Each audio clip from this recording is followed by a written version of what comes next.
Eu carrego há anos a história que vou relatar aqui. Toda a minha família viveu esses momentos de terror, mas apenas eu e meu pai vimos com nossos próprios olhos aquele ser abominável. Na época, para justificar os fatos, dissemos à minha mãe e aos meus irmãos mais novos que aqueles ataques foram de uma onça muito grande. Atualmente eu tenho 54 anos, mas quando isso aconteceu, eu era apenas um garoto de 14 anos de idade. Hoje, infelizmente, meus irmãos, meu pai e a minha mãe já são falecidos. Na época em que isso aconteceu, papai e eu guardamos o fato como um segredo nosso. Depois do que fizemos a tal criatura, não delatamos as autoridades por medo.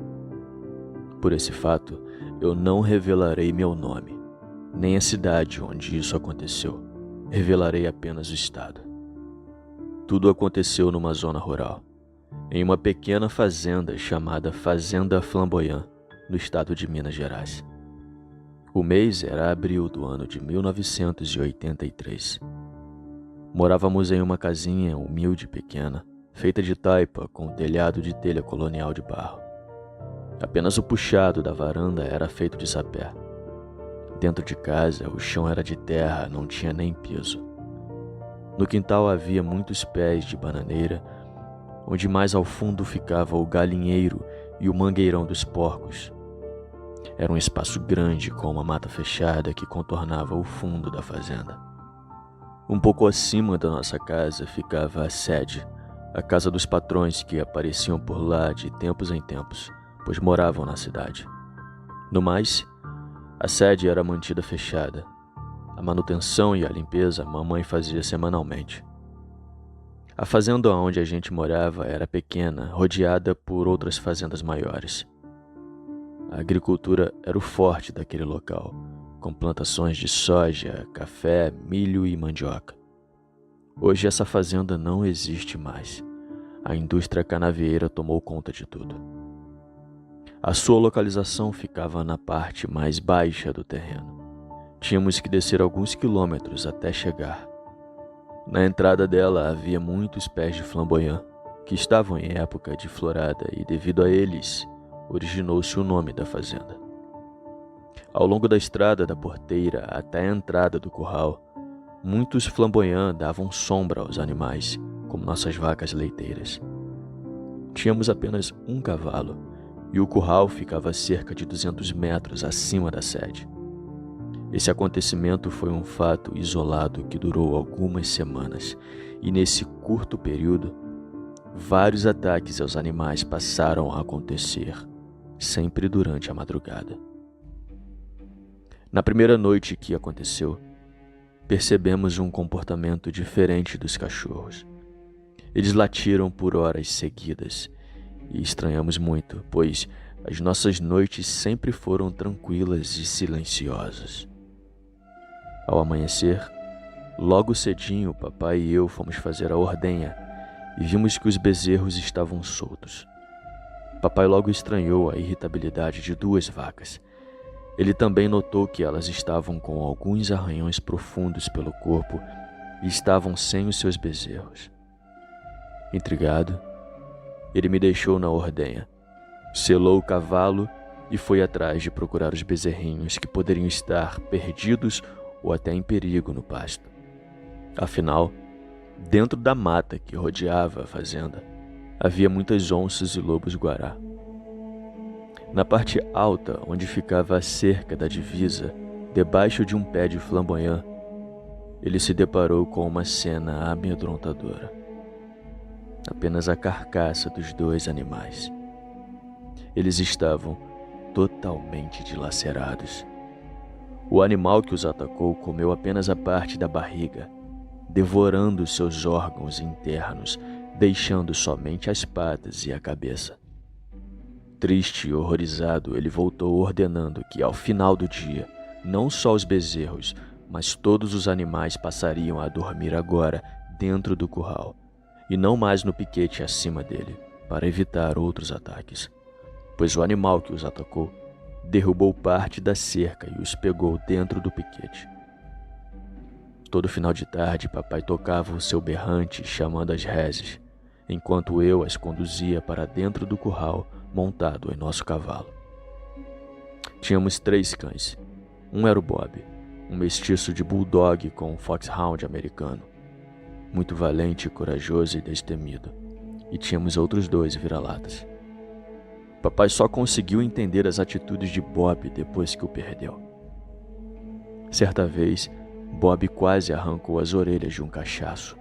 Mordia segurando forte, tentando arrastar, puxava insistentemente, deixando os outros animais em pânico. Foi uma gritaria só. Mas a intenção de Bob era afastar o cachaço de uma enorme serpente que armou um bote certeiro no porco. Outro dia, essa mesma serpente estava enrolada em cima de minha cama enquanto eu descansava.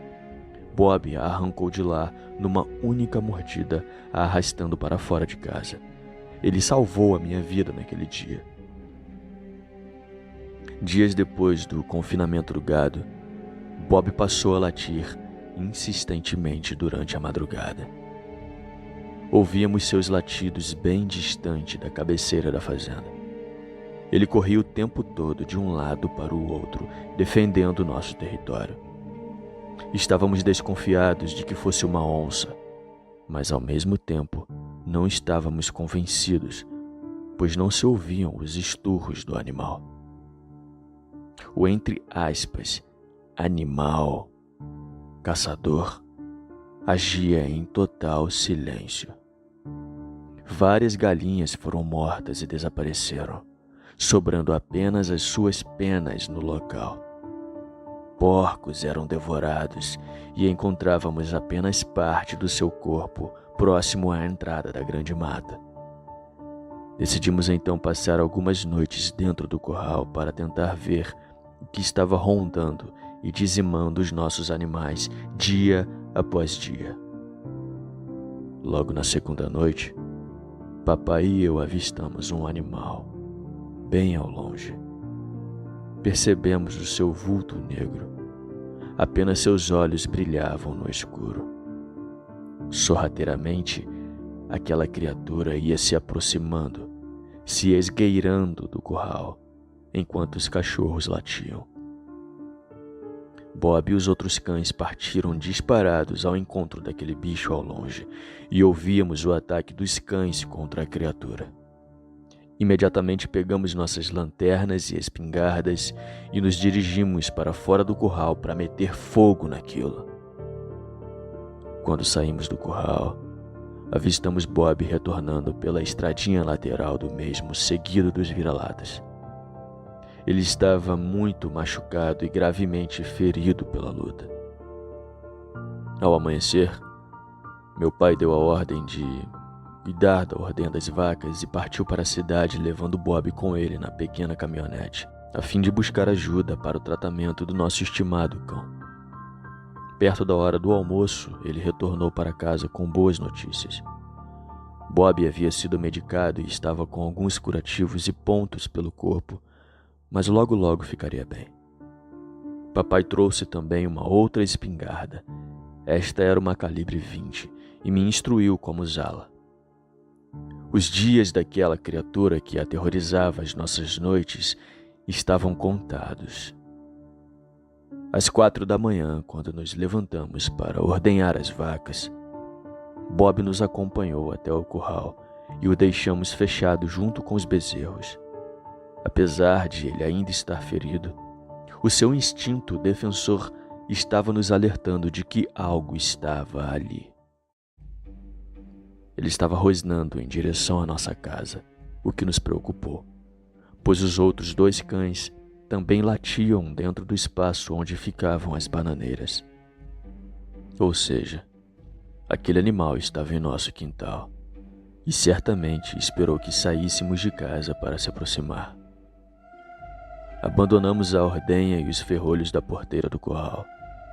Bob já havia pulado o cercado e passou por nós correndo velozmente. Quando ouvimos o barulho vindo do nosso puxado de sapé, nos desesperamos e partimos atrás dele, pois a mamãe e os 2 menores poderiam estar em perigo. Ao passarmos pela sede, já ouvimos os 3 cães se atracando com aquela fera. Ao chegarmos no nosso quintal, tamanho foi o nosso espanto. Bob estava lutando valentemente contra um animal no mínimo 3 vezes maior que ele, enquanto os outros vira-latas atacavam mordendo as patas traseiras daquela coisa. Bob ainda estava fraco devido aos ferimentos e logo não mostrou mais resistência. Aquele bicho o golpeou no pescoço, tirando a vida de Bob ali na nossa frente. Papai armou a espingarda calibre 20, dando 3 tiros certeiros naquela fera, que urrou de dor antes de fugir em direção à mata. Aquela criatura não era onça. Não era um lobo. De fato, aquilo não era um animal comum. Sua pelagem era acinzentada, com falhas no pescoço para baixo, parecendo sarna. Na parte da cabeça, os pelos eram negros e mais grossos, parecendo até uma juba de leão. A sua cara era uma mistura de porco com lobo. Tinha orelhas compridas e seus dentes eram tão grandes que mal cabiam dentro da boca. Incrédulo, papai caiu de joelhos ao chão, gritando: "Cão dos infernos! Cão dos infernos!" O que era aquilo, meu pai? Um lobisomem? Sim, meu filho. Ele me olhou profundamente com os olhos marejados. Lentamente meu pai se levantou e foi para dentro de casa explicar e acalmar a mamãe e os meus irmãos que estavam apavorados lá dentro. Ainda pude ouvir bem ao longe aquela besta uivando dentro da mata. O seu uivo era como se demonstrasse um triunfo por nos ter tirado a vida de Bob. Ao raiar do sol, nós enterramos Bob para que ele pudesse descansar em paz. Entramos na mata procurando aquele maldito. Papai tinha acertado 3 tiros certeiros de espingarda e nós não encontramos a criatura. Em vez disso, encontramos o corpo de um homem desconhecido, nu e com sinal de 3 perfurações de espingarda. Eu voltei para casa e trouxe uma pá. Com a ajuda de papai, enterramos aquele homem ali mesmo na mata. Prometemos um ao outro nunca contar esse fato a ninguém, nem para nossa família. A todos que nos perguntavam, confirmávamos que os ataques foram de uma onça. Após esse acontecimento, nunca mais houve ataque nenhum. Vivemos mais alguns anos tranquilamente naquele lugar. Durante todos esses anos, algumas lembranças permaneceram vivas em minha memória.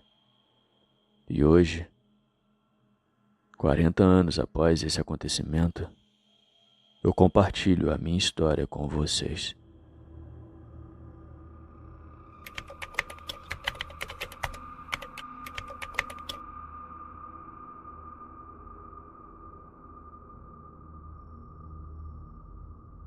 Opa, e aí? Se você chegou até aqui, significa que gostou do vídeo, ou que me aturou por longos minutos. Mas se tiver gostado, lhe convido a se inscrever no canal. Basta apertar no botão vermelho abaixo, esse que aparece na tela. Ative também o sino das notificações. Fazendo isso, você sempre será avisado quando sair vídeo novo, já que postamos diariamente. Deixa o like para fortalecer o canal e compartilhe o vídeo para que outras pessoas vejam e assistam. Fazendo isso, vocês não só estarão ajudando o canal, mas também a mim. E se fez isso, muito obrigado. Me despeço de todos e vou ficando por aqui. Fiquem com Deus e até a próxima.